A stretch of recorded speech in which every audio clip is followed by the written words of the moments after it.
Welcome to Around the Kinky Campfire podcast. This is your host, the Cuddle Gigolo, aka El Comidon, aka Mango Boogies, but also known officially as H.H. Julius, your entertainment creative.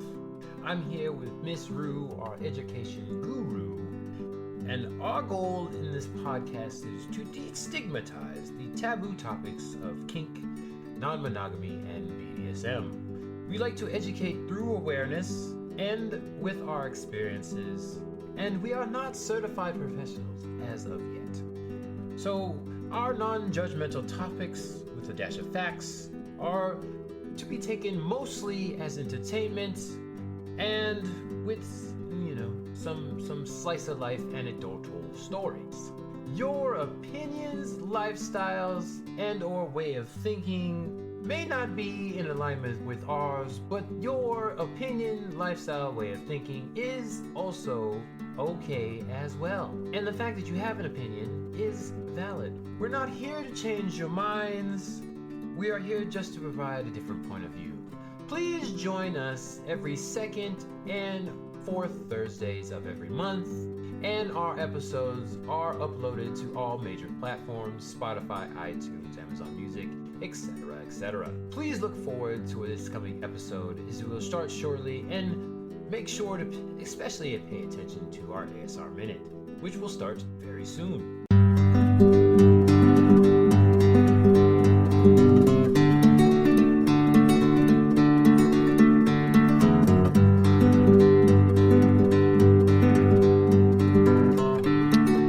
Still here. This is. Welcome back, everybody. This is the Fires from Hell. Wow. We are here. That got deep quick. Yeah, we did. We're I'm just going to spoil it now. We're going back into myths, fantasy versus reality, where we are fired up right now because we're doing the next myth thing, and these ones are a little bit triggery, ridiculous. But I guess on a general note, this is Around the Kinky Campfire, and I have with me. This is Rue, and this is Fuzzy Lumpkins. Wow.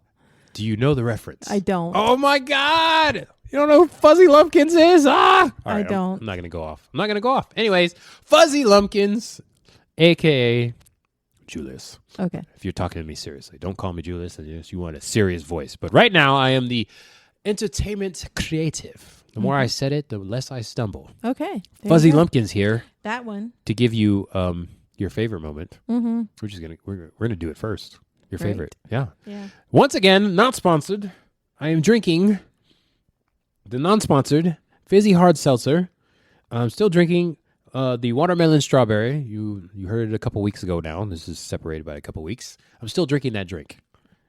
It is delicious, and it is a school night, so I'm not drinking heavily. But yeah, I got me some watermelon strawberry. It's probably my favorite. Like, what better combination is watermelon strawberry? Kiwi strawberry is not going to kill it. Blackberry strawberry. Blackberry strawberry? No, you can't Yeah, even I like taste blackberry. Blueberry You can strawberry. taste blackberry? Yeah, you can. It's not a strong flavor. I think so. Okay, we can do it there. And are you drinking blackberry wine? I am not. Not jam jar. Once again, jam jar. Yeah, jam jar. That sounds so familiar. I want to say some stuff, but that's tied into a different reality. Completely. We're in the multiverse right now. I know. All right. I kind of did it to mess with you. Did you? I did. You're ridiculous. You are ridiculous. Milton. Yes. Milton. This is my Milton. We're getting to everybody's in 3, 2. This is where I try to ignore you. Pretend that you're not doing this to me.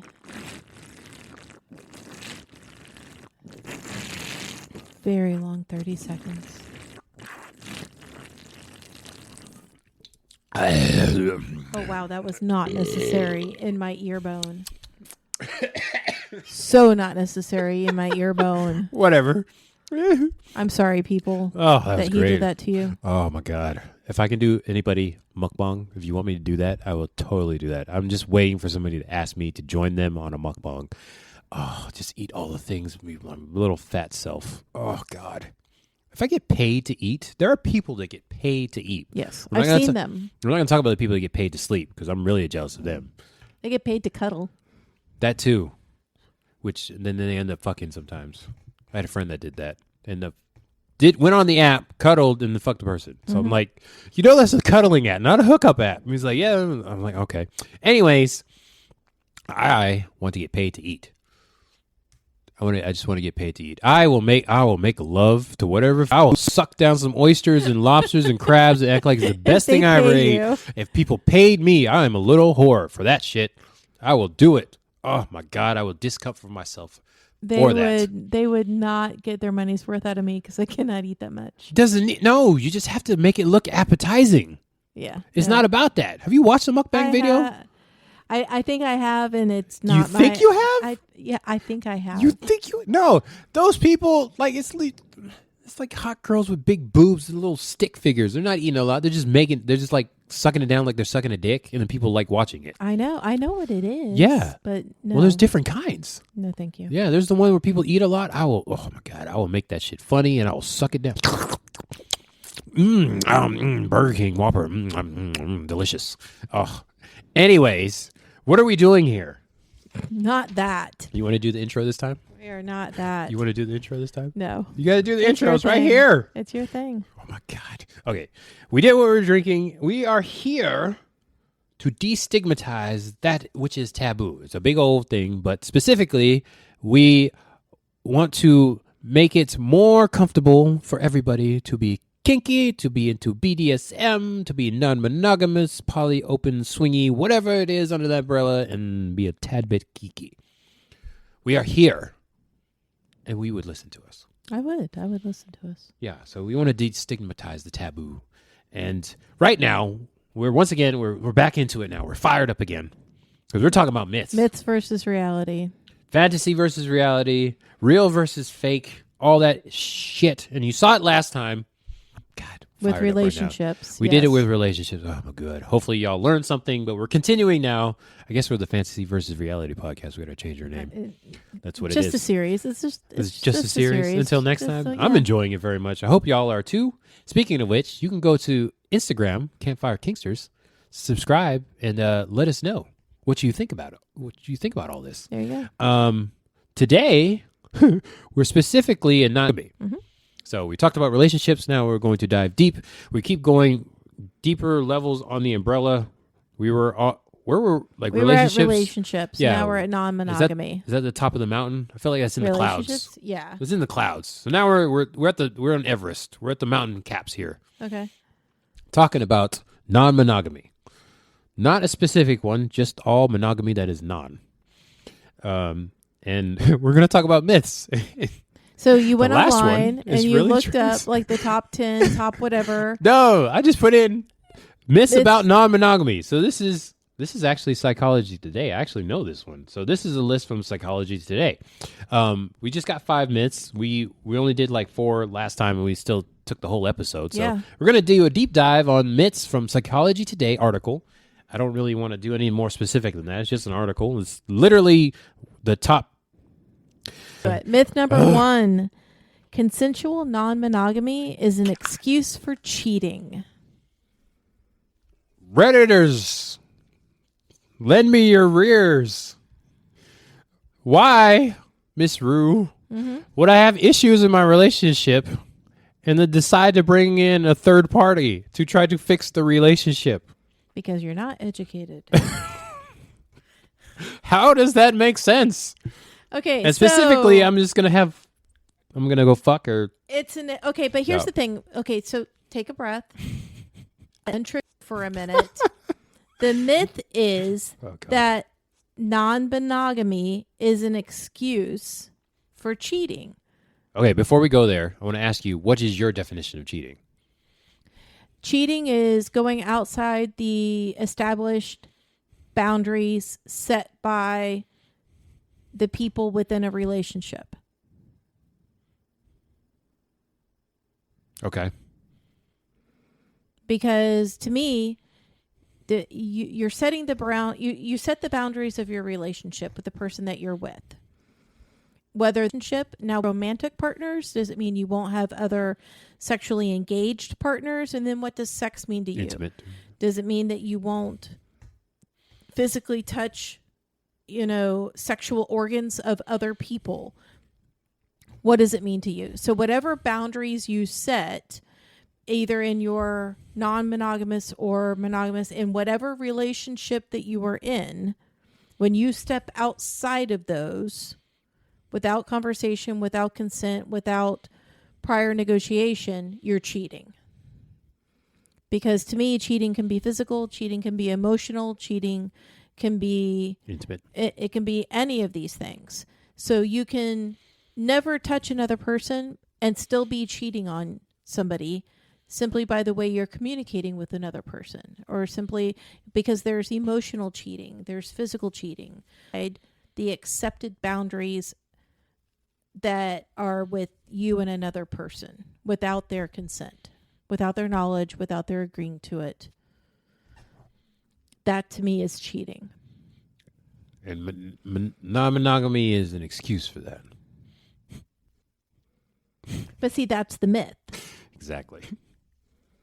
So they're saying the reality is it's not an excuse for cheating. They're agreeing with us. Yeah, these are myths, not realities, folks. Excuse for cheating.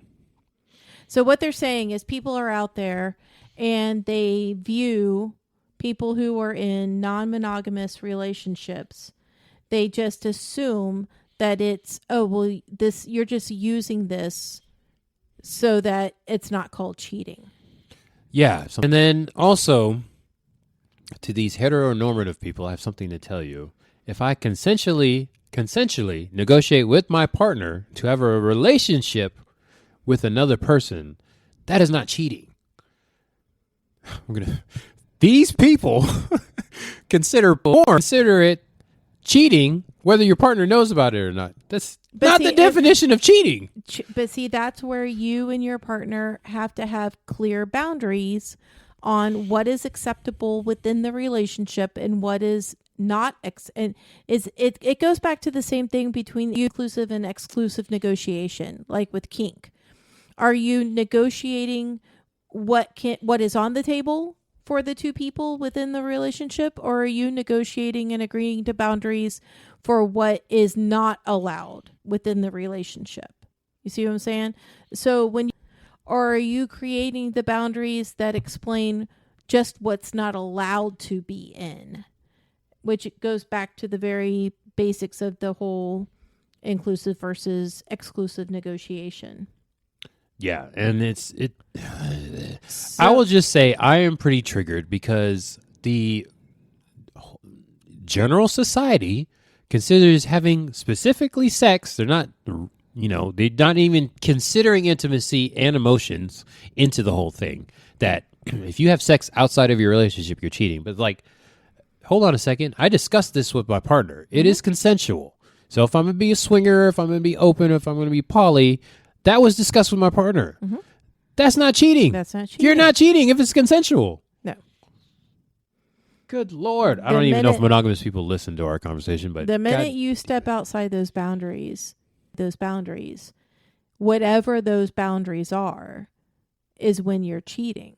I've seen in relationships. We won't even say monogamous, even in non-monogamy relationships. Exactly. I've seen people say, well, I didn't cheat on you. I never fucked them.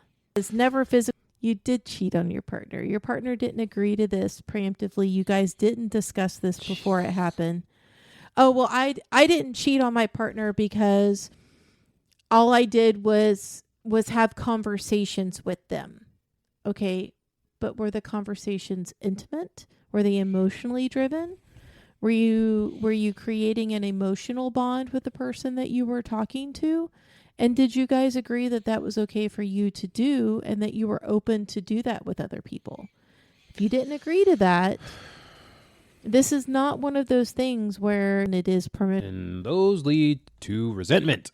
I thought I'm looking to see in our episode list that we had a specific episode about boundaries, but if you go to episode 26, the basics of negotiations, I believe we talk about boundaries there. So go back and listen to that. There you go. So it is a myth. Jesus. That go back to the article. Oh my God. It is a myth. And like people don't even think about that. That That's it's the an worst excuse. part of the generalization. And It's what like people don't understand right, is you had sex. Consensual non-monogamy is not an excuse for cheating. Also with the romantic and the intimacy thing, it's like people have work wives or work husbands. Oh, yeah. It's like you emotionally dump with this person, you get back to your partner at home, and then you have nothing to talk to them about. That's cheating in my book. If you didn't talk about that, that's cheating. That's an emotional connection. Yeah. You have an emotional connection with somebody outside a relationship, and they're like, oh, I didn't fuck her. That's still cheating. People, it wasn't discussed. How many movies have you seen where, let's go back to the heteronormative way that things are looked at. You know, the guy brings his wife to an office party, right? And he introduces her to a female coworker.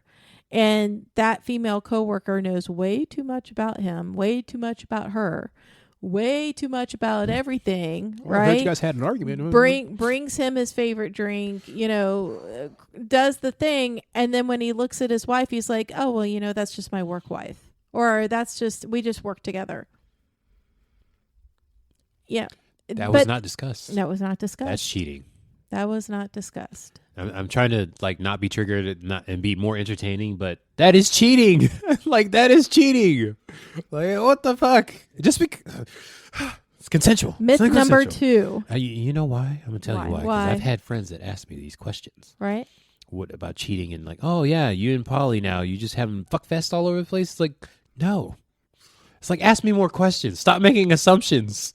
It's just it's not for the sex. It's not even for the sex. I'm not even talking about demisexual stuff, but it's like I have a conversation with my partner and I date other people. It's like, yeah, conversation. And we've negotiated this, not cheating. And it's like, what is so hard to believe? Just because you don't have, sex is not the end all be all of cheating. There are other ways to cheat. Hopefully we got that through to y'all campsters. We're in that boat, okay? There's other ways to cheat just besides fucking, okay? There. All right. Myth number 2. People in consensually... I gotta stop saying consensually. It's people in non-monogamous relationships can experience jealousy. It doesn't have to be just consensual. It's non-monogamy. So they're basically saying, oh, well, because you're non-monogamous, you don't experience jealousy. And once again, what? Okay. So in your non-monogamous relationships, do you experience jealousy? Yes. With all your partners? All the time. All the time. And would you still consider your relationship successful? Hey, and guess what? I was jealous in my monogamous relationships before I became non-monogamous. Yes. Jealousy is an emotion, people. If I was annoyed, do you think I just go around punching people that I'm annoyed? No, I have emotions. I go through them and realize, hey, I have these emotions. I don't need to react to them. So when you experience this jealousy, is that expected? Can it be negotiated? Can it be worked on? Are there underlining factors that feed into that? Now, see, what's the root of it? Why do people think that you can't? Because you just choose to be with other, triggering him on purpose. It triggered me too because it's amazing. There are people, okay, first of all, monogamous, non-monogamous, whatever, that don't know the answer to these questions. There are people that ask themselves these questions. So hopefully if you're listening to this, I can't say hopefully you ask these questions, but I hope you're thinking about it now. The answer to these questions. Am I, as an adult person, aware that I have emotions? Yes. Am I an adult person that realizes I can have emotions and not physically manifest them in the real world? Able to realize I have emotions and constructively and non-destructively deal with these emotions. Do I have an emotional connection with another person where I can discuss these emotions and not be shamed, not be guilted, no negative repercussions because of these emotions. Oh, that's a goal.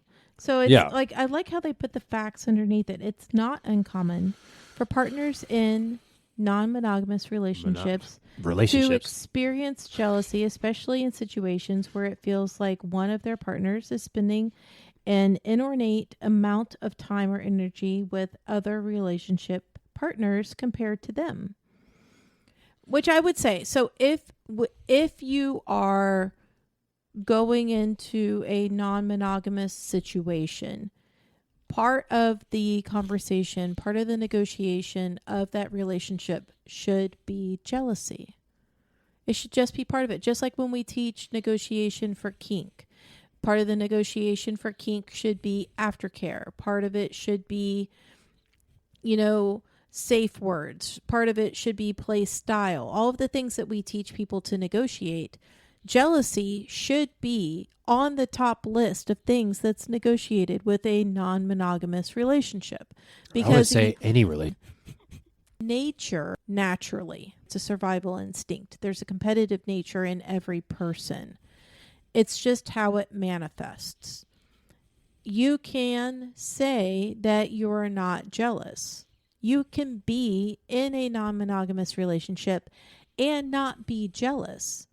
With a lot of communication, with a lot of negotiation, and with a lot of work put into realistic expectations.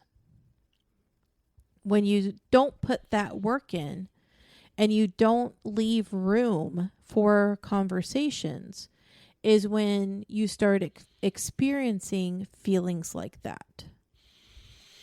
I'll just take a minute here to shout out my gray sexuals. I'm jealous of y'all. I'll just say that right now. Yeah, there's different. Oh man, there's different. I'm still on my podium of this happens in all relationships. You have emotions. You are probably an adult person. You should be an adult person. We put the disclaimer at the beginning of this episode. You should be an adult. But I realize not everybody is aware of all the emotions that they're feeling at all the times. But please go on and search online the emotional wheel and work from the outside. Yeah, work from the outside and move your. Well, which one's the big ones? In the inside or the outside? The big ones are the broad strokes are on the inside. On the inside, work your way. Start with the inside and work your way outside. There's a lot of emotions. You probably, if you're new to this, you probably in general, I don't know all of them, but there's a lot of emotions. They have a wheel for you to help you explain those emotions. I teach a class on this. Somebody teaches a class on this. I do. And then she does this very good class busters, and maybe you'll be able to find out someday what is in the class. Did you know that jealousy lives in the home, equivalent to furious, under the umbrella of mad, which manifests as anger. Yep. That's where jealousy lives, is under the anger umbrella. Yep. Doesn't live under fearful, doesn't live under sad. Right up. This one is just. If you do the research, if you take our advice and go to this emotion wheel and find the word jealousy, you're going to find it on the very outer skirts of this wheel, right? Its equivalent, its sister, brother, is the word furious. So the way you read this wheel is, are you really jealous? Are you really furious? Or, are you mad? And if you mad, is it manifesting as anger? And so the opposite way to look at that is, are you really angry, or are you just mad at them? Or are you bitter? Or are you aggressive? Or are you frustrated? Right? If you're like, no, I'm really mad. I'm really mad. I'm not angry. Angry is not an emotion. It is, but it's more of a manifestation. Are you really mad, or are you furious? Or are you really mad, or are you jealous? Ultimately, because somebody possesses something that you don't, right? Like if you were to go on here and let's deep dive for a minute, because it's what we do. We haven't done this deep of a dive in a while, but let's deep dive here for a second, since we're talking about it. The definition of jealousy is feeling or showing envy of someone or their achievements and advantages. I hate when they put other words into the definition of a word. So, what does envy mean? Feeling jealous, right? They're saying the myth is that if you're in a non-monogamous relationship, you can't experience jealousy. So they're saying that what they're saying is being in a non-monogamous relationship, you cannot have the feeling of envy towards somebody else's achievements or advantages.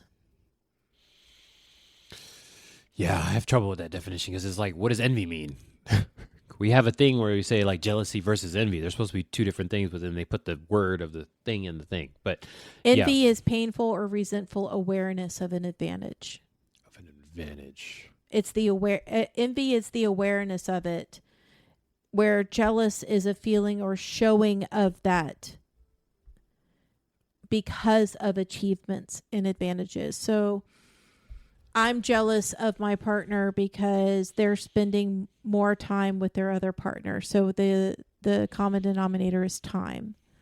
I'm envious of the time spent. I'm jealous because they go to Broadway shows and I really like Broadway. So I'm really upset over the advantage that other person has over me because they're getting to do a preferred action or a preferred thing. Just because you're in a non-monogamous relationship, just because you have more than one partner, doesn't mean that the likes and the dislikes and all of the things that you have in common don't overlap. And it's how you negotiate the overlap is how you mediate jealousy. Because I don't think you're ever going to get rid of jealousy within any relationship, especially non-monogamous. The more people you add to a pot, the more overlap you're navigating. So you're always going to have overlaps that you have to navigate. It's just how you choose to do it. Okay. It's how you choose to communicate, is how you mediate jealousy. You're never going to eliminate it. You can only mediate it. Yeah. And quick summation of this, kind of to help y'all out, is the myth versus reality is the myth is we don't get jealous. The reality is everybody's jealous. Everybody gets jealous at some point over something. At some point in time. And also, as for your example, I don't know if you believe this, I don't know if we talked about this, but emotions are not a pie chart. You can have emotions for everybody. There's no limit on the amount of emotions you can have. So it's not like this partner gets this emotion and this events and these feelings, yada, yada, yada, and this one. No, everybody can have all the emotions. There's no limit on the amount of emotions. And everybody can have an experience. Just because you had an experience with one partner doesn't mean you can't have that same. It doesn't have a finite number of event that you're only able to experience it with 48. Yeah. And yeah, I feel like the people that believe in this myth think that emotion, there's a limit on them. It's like a bucket. You can fill it up to the top and then you run out of emotions. It's like, no, emotions are unlimited. You can have same emotions for multiple different people. Okay. Myth number 3. Oh, God. We're flying through these a little bit. Okay, hold on. Whoa. Okay. People who gravitate towards consensual non-monogamy have avoidant attachment styles. Okay, so they're going to dive deep into attachment or research your own attachment style. Please read Polysecure. That's one. I would say Polysecure is going to be the best one for technical definitions. It's an introductory because there's actually the attachment book, which actually for stroke. They're going to find poly people. Also, there's polywise now. Polywise now, yeah. They talk more about it. But yeah, if you want to do a deeper dive unrelated to relationships, Polysecure is a good one. Well, no, there's an attachment book which talks about just attachment styles in general, not really related to poly. Oh, there you go. Okay. Yeah. But for non-multiple attachment styles, one of which is avoidant attachment style, which basically means that as long as I keep you at arm's length, right? Correct me if I'm wrong because I haven't read the book in a while.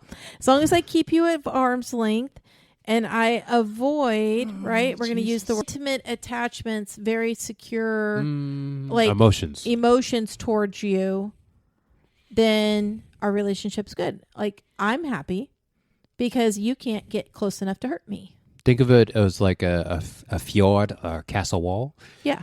I look down from my wall in my little Outlook thing when people come knock on Because my thing. I'm safe on this side of the wall. I'm safe on this side, and I look at people, potential partners, and be like, do I want to open my gates to you? Yes. And my gates contain my emotions. And I might open my gate only a little bit because I'm avoiding being all in. I'm avoiding and that putting shit can all close real quick. And it does. It closes quicker than it opens. And so what they're saying is people who gravitate towards non-monogamy have this avoidant attachment style because it's easier. The myth is it's easier to have multiple partners that you don't have to commit to. That is like an all-in partner is the way I'm reading this. Yeah, I guess they're saying that you're good at not committing, non-committal, and you're good at compartmentalizing as well. Well, I mean, compartmentalizing is part of avoidant attachment, because if I keep you in a box, if I keep boundaries securely around you or around me with you, then you can't get close enough and affect everything else around me by being a part of my life. Well, that's one of those things. It's like a chicken and egg thing because which comes first? Yeah, and compartmentalizing. I mean, secure people can compartmentalize too. Yes, that's not. Avoidant people do it easier. Yes. I think it's a tool avoidant people use. Yeah. To stay avoidant. Yeah. In my opinion, I think it's a tool. And compartmentalizing is really, really good at it. But the reality is non-monogamy, and they can still be successful as long as you are upfront and honest about how you are with this attachment style. If you go to your partner and say, okay, let's do the research, and this is the understanding of this attachment style, right?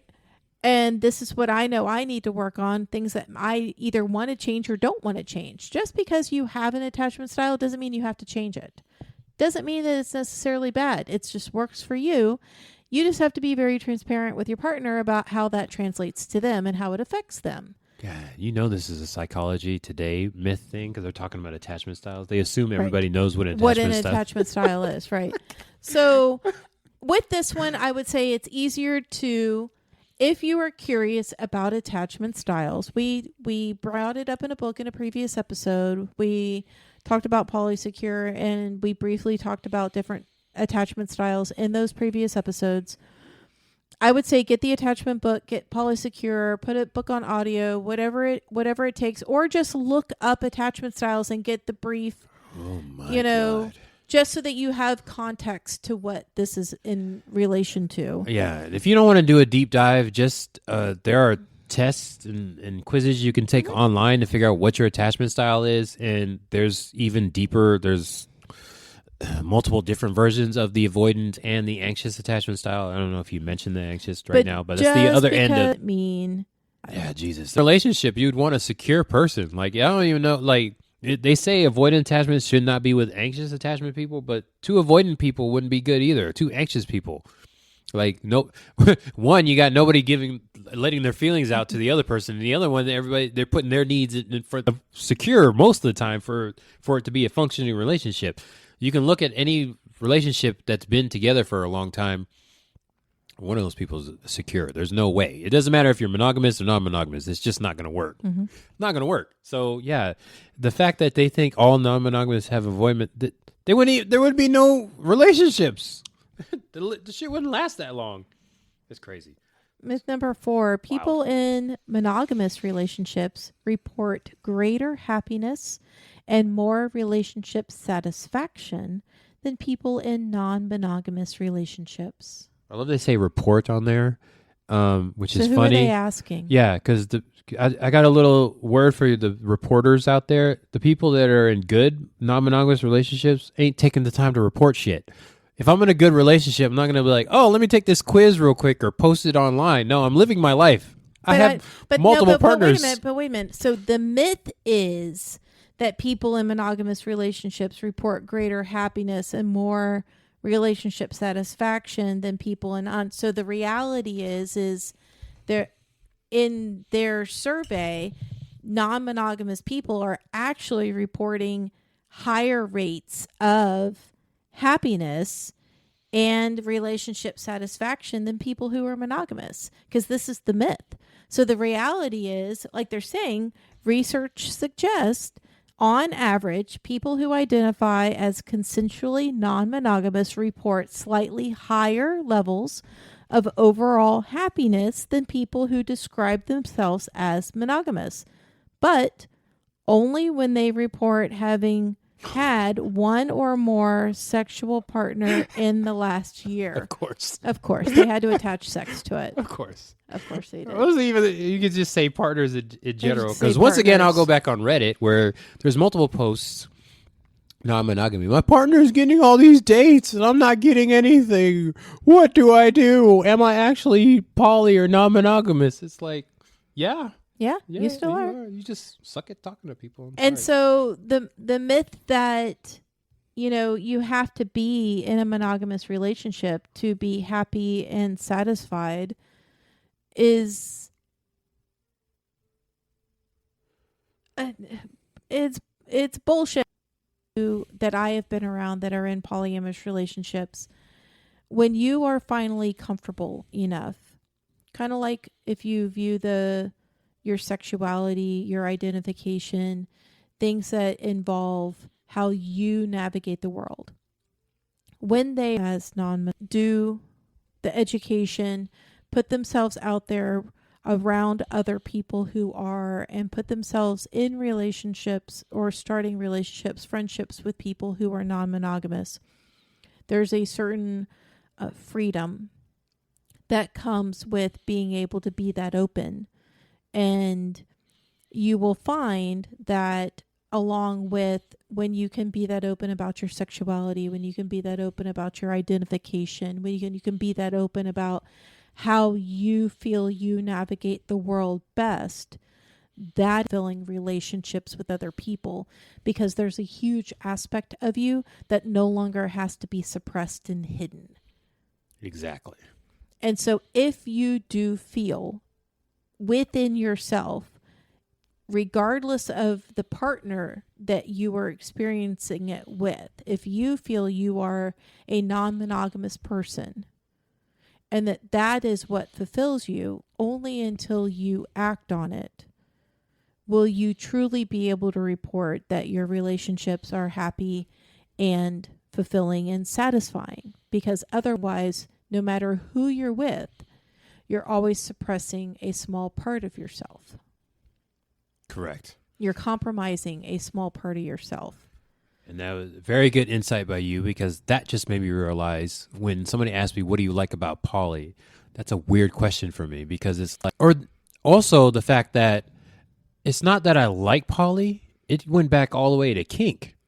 I learned about kink because I figured out that I like kink. I did the research on kink. Hey, this is for me.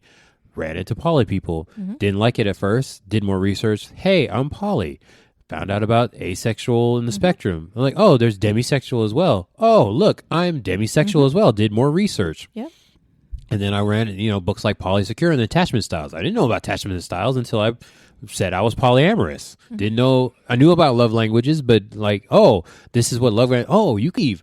Like, and as you were saying, I started meeting more partners that are accepting of the way I am. Just like now, I am enjoying poly because I've met partners that accept my queerness, that accept my demisexuality, and that. But to me, it goes back to I turn those questions around back on people. What do you like about being straight? What do you like about being, heterosexual? What do you like about being male? And then look at them seriously, and then when they look at you and like, well, what do you mean? What do I like? It's me. There you go. Why do you like, why are you transsexual? Why are you non-binary? Well, why are you male? Well, that's just who I am. Yeah, no shit. Me too. You know what I'm saying? So it's when we stop asking these questions, not why are you this? How does this benefit your life? How does this provide you happiness and satisfaction, now we can talk about those things all day long, because it's not about, you're not questioning how I identify. You're not questioning my identity in this world. You're asking me, how does it benefit me? How does it enhance my life? What about it brings satisfaction to my life? These kinds of conversations we can have all day long, but don't say I am. Because that has no bearing on you. It has no bearing on anybody else. It's just a part of who I am. And these people come into the assumption that it's a choice. Exactly. I didn't choose to be kinky. It's always been a part of who I am. And it took me seeing it for what it was, and then openly accepting it and exploring it and making it more public, more open, me being open about it's a part of me. Well, people always want a side rant. People always want to ask you, well, how do you identify? Who are you? Like, how do you see yourself? And people always say, oh, well, I'm this gender, this race, this nationality, this thing, this thing, this thing. And nobody ever goes, oh yeah, and I'm kinky. Because then people are like, oh, so you chose to be kinky. Well, no, I am. You asked me who I was. Like, you didn't question me being white. You didn't question me being, a woman, but you're going to question me about being kinky, or you're going to question me about being non-monogamous. To me, all of those things, I didn't choose to be bi. I'm, in my mind, in the way I know about myself, and my authentic truth is I've always been bisexual. See, that's like a life goal. How do you get across those people that think it's a choice? But see, that's you. You're not going to change their mind with a conversation. Correct. We're not here to change anybody's mind. And they are not entitled to a conversation with you. That is true as well. And so if people want to ask me those questions, I don't have to answer them. Correct.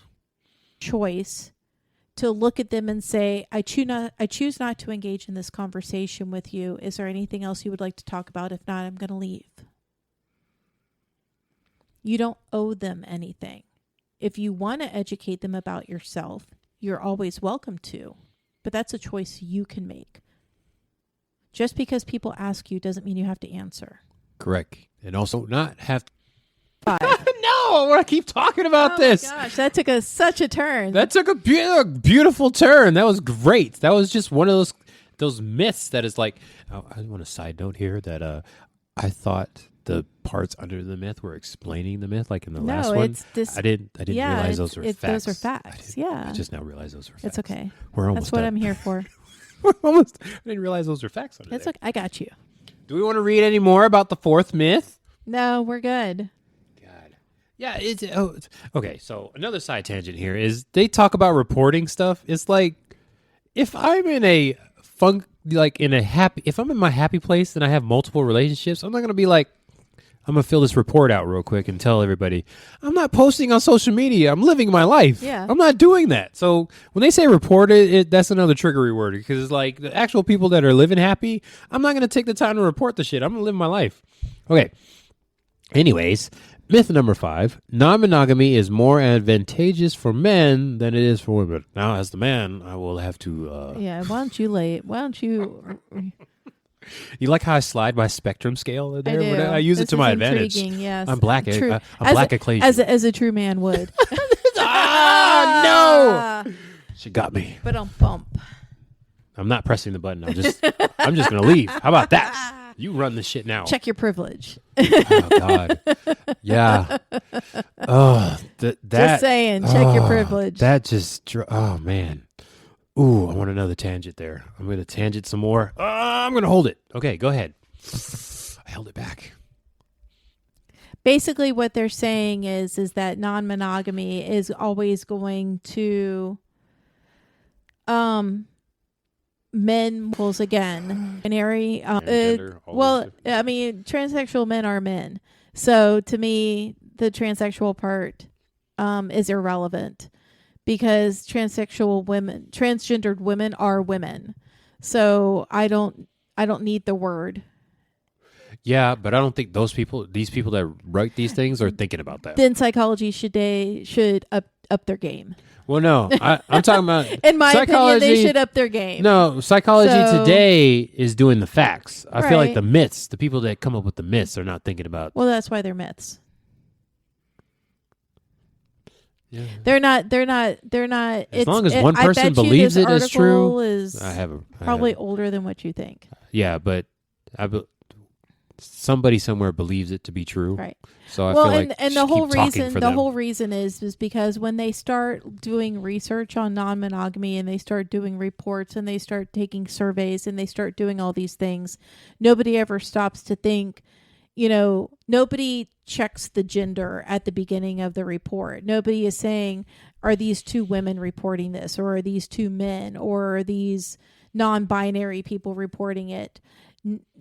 Probably 95% of the time when they're taking these surveys and they are going out to people, they are talking about the heteronormative of a male and female cisgendered relationships. Yeah.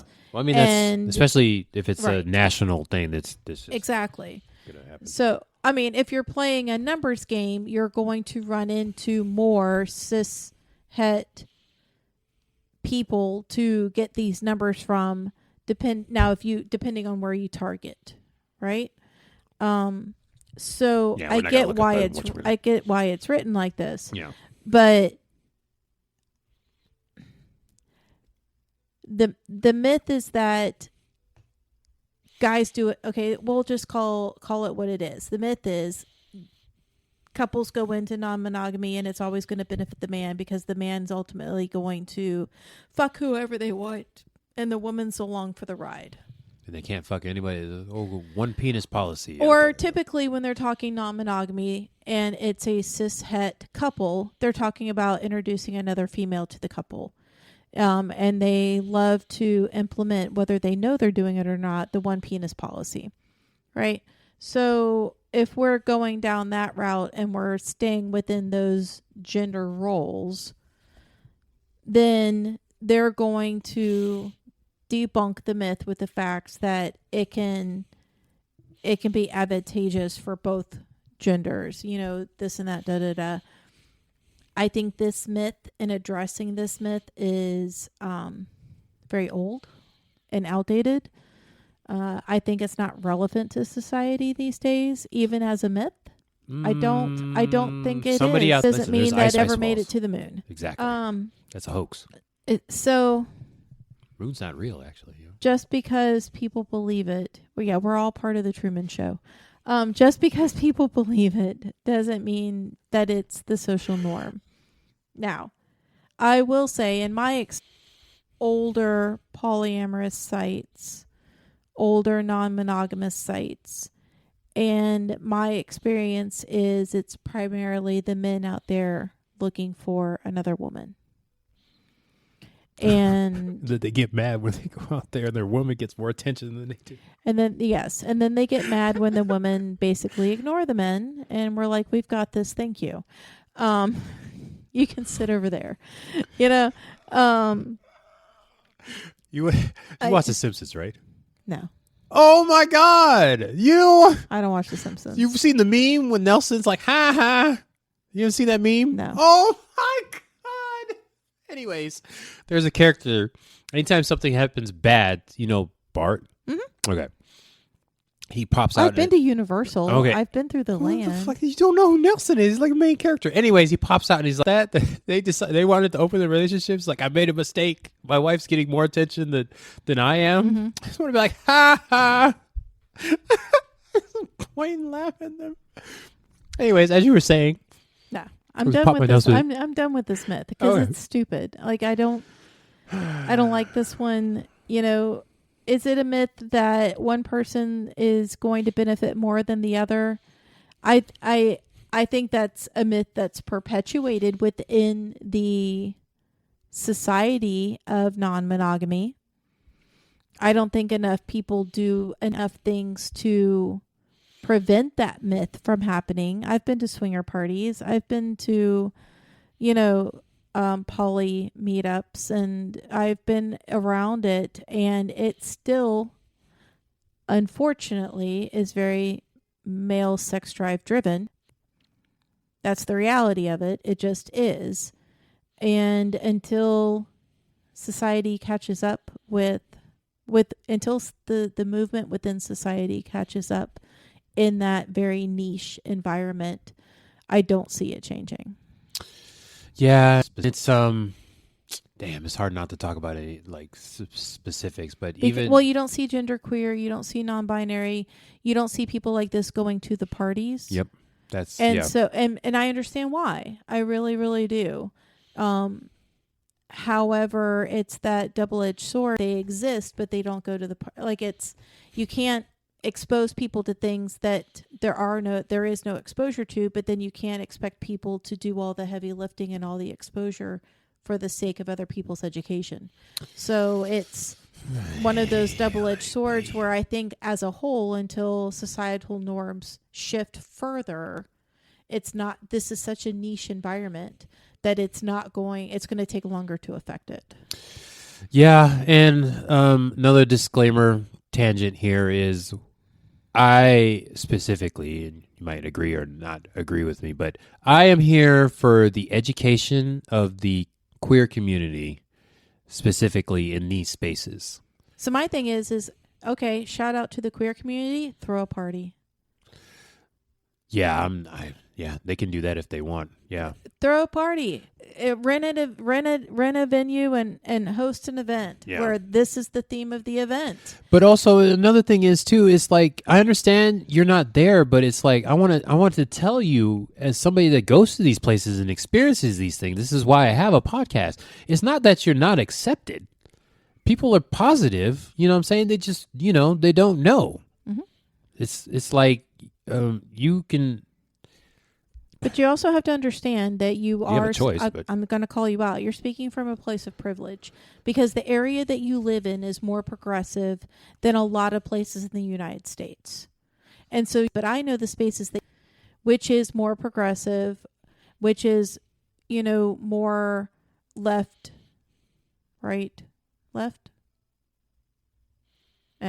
Whatever. It's left. It's left. But you say what I'm saying. Where if you go to more secludedly accepted, where this isn't more of a social norm, right? Where it's not in their backyard or in their shopping centers or in their grocery stores on a daily basis, then it might not be acceptable for people to go to those swinger parties in those areas because they're not going to see it. It's not something they see every day. They're still outliers. Yes, I agree with you on that point, and I need to go to different states and experience this, but I think you're very lucky to be where you are and to be able to experience the venues that you experience.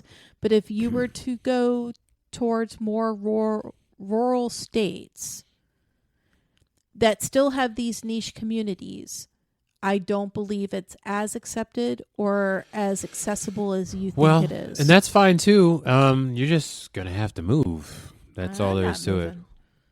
Everybody come here.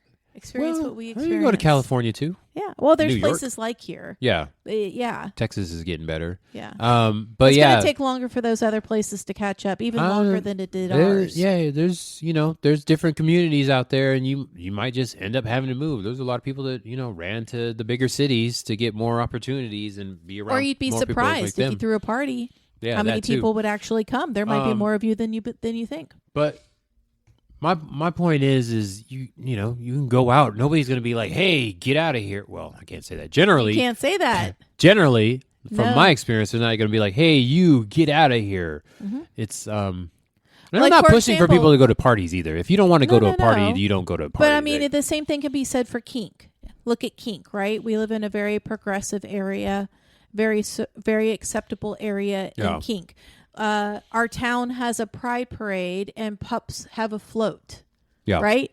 So, out in the open, out in the public, right next to which I went to this year, right next to any other bank that has a float, right? Okay. So you go to and I can say this because I lived in a rural area, a more conservative state. You go to a more conservative state, right? Here we see switches. We see female dominance. We see non-binary dominant. We see these things, right?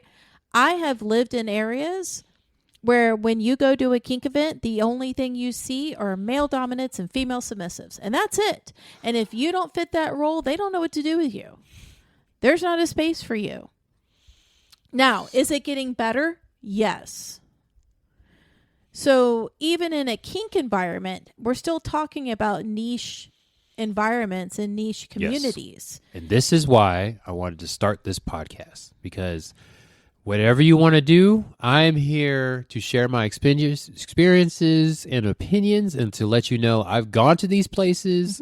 I know the feeling in this area. And if you want to do that, I can share that with you and how to navigate those social interactions. That's what my passion and my hobby is.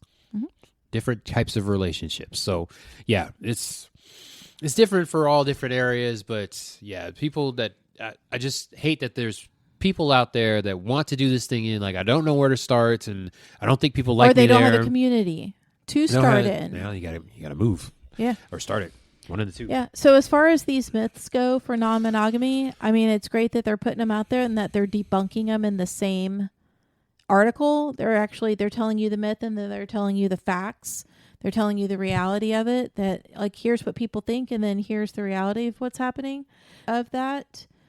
And they're showing that here's how you can counteract that within you. Here's things, here's tools, here's words, here's ideology. Actually, if you choose so to enter those conversations, which you are not entitled to, because it is not your job to educate other people to your equated comfort level. Exactly. If they choose to remain ignorant, then that is their choice, and it's not your job to unignorant them. Yep. But we are here for you if you want to learn. That is what we do at Around the Kinky Campfire. We have once again continued our series with fantasy versus reality. Hopefully you learned something from this and got more reality, and will do something if you want to with it. But either way, or if we are not, here. it just educates you so that you're more secure with the people that you're talking to, that you aren't required to talk to them and you are not required to explain yourself. Yes. I think that's the biggest thing that's the biggest takeaway I want people to have, is that be secure with who you are, be secure with what you believe in, be secure with how you identify, and you don't owe anybody anything. Yes. And if they don't understand it, then it's their job to educate themselves on that. Oof, boy. And good luck with that, because, yeah, we're out here trying to be secure with ourselves as well. I have my days. Oh, we all have our days. Yeah. We all have them. It's not an on and off switch. It's a roller coaster. It's a ride of life. You go in and out. It happens. So that is, I'm going to say part 2 of the reality version. We'll see what we do next time. Hopefully you enjoyed the relationship last time, and then now the non-monogamy part of it. I could definitely talk about the poly part of non-monogamy and the different myths and stuff like that. This is my passion, so I'm glad we're talking about it, because I can talk about relationships all day. Hopefully I'll teach a class. But either way, you can come find out about your different emotionsters on IG, and you can message us directly, just like that page, and subscribe to it. We are there. But other than that, if you would like hearing from us, you can check us out every second and fourth Thursdays of the month. This is Around the Kinky Campfire, and I am Fuzzy Lumpkins. There you go. If you want to talk to me about my there it is. Fuzzy Lumpkins. This is Nelson and Fuzzy Lumpkins. Now I got to go back and off the air, just be like, hey, these are the things here. Catch us next time. Are you going to do it? Do what? What you always do to me. What'd I do? What do you mean?